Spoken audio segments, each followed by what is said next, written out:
So Victoria North, it's a huge opportunity and it's a huge scale. So Victoria North is a joint venture partnership between ourselves, FEC, and Manchester City Council. It's a 50-50 and it's all about regenerating this area north of the city centre. It's 155 hectares and it's one of the largest regeneration projects in the country. There will be around 15,000 new homes delivered over the next 15 years in this area. By the time the regeneration programme's finished, this will actually be home to 40,000 new residents.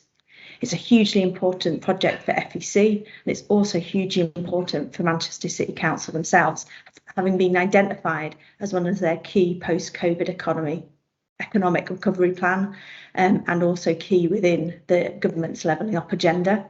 At the heart of the vision is what we call a golden thread of a new park, 40-hectare city river park that runs from the south of the geography by Victoria train station all the way up to the north and to Queen's Park. We also understand the importance of providing social infrastructure, schools, healthcare, public transport links, and all of those are key to our master plan. If you look more closely at Victoria North, we've actually identified that it's made up of 7 different neighbourhoods. As you see on this plan, you've got 2 existing tram stops which are located to the north and an existing tram stop to the south. Also really important for our proposals is to the establishment of a new tram stop in the centre at Vauxhall Gardens. And we're working closely with the council and Transport for Greater Manchester to deliver that. Now, I really wanted to talk about and focus on Red Bank. Red Bank comprises this area in red and it sits just behind Victoria train station to the south. I think what's really important to really catalyse the regeneration of the Red Bank neighbourhood is the fact that we have successfully, with the council, secured £51.6 million worth of government grant, which will be directly invested into this neighbourhood. Importantly, the investment of the government money needs to be completed by 2024, and therefore there's going to be a real significant change within this area very quickly. Running through Red Bank is the River Irk, and this is a huge asset and it has important amenity value. Alongside the works to the river, there will be investment in the first phase of the City River Park, which is the existing St Catherine's Wood, which is at the heart of the neighbourhood, as well as highways and road infrastructure, utilities networks, and remediation of the existing land. FEC have created a fantastic vision for Red Bank, how it will feel to live there. This vision is all around wild urbanism. Our idea around wild urbanism is about bringing the River Irk that runs through the river, the centre of the neighbourhood, bringing that the valley and the nature into places where people live, and also bringing the city centre out into this new establishing neighbourhood. And this image on this plan shows you how the neighbourhood will come forward. Very first site and an absolutely key site is our Victoria Riverside site. It's at the gateway to the neighbourhood, bridging between this new fantastic green space and the existing city centre, and we're looking at delivering around 400 homes per annum. As you can see within the plan, the green space is absolutely at the heart of what we're doing. The investment in the river and into St Catherine's Wood is really central to what we want to create in this neighbourhood.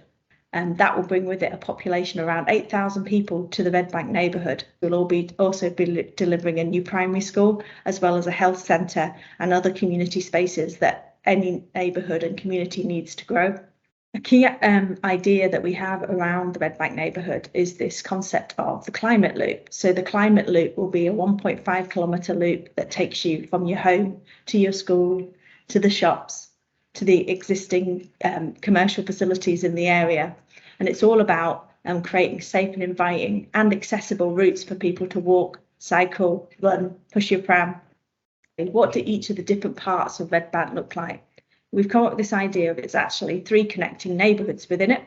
So The first one is Newtown. So Victoria train station is just located to the north of this plan here.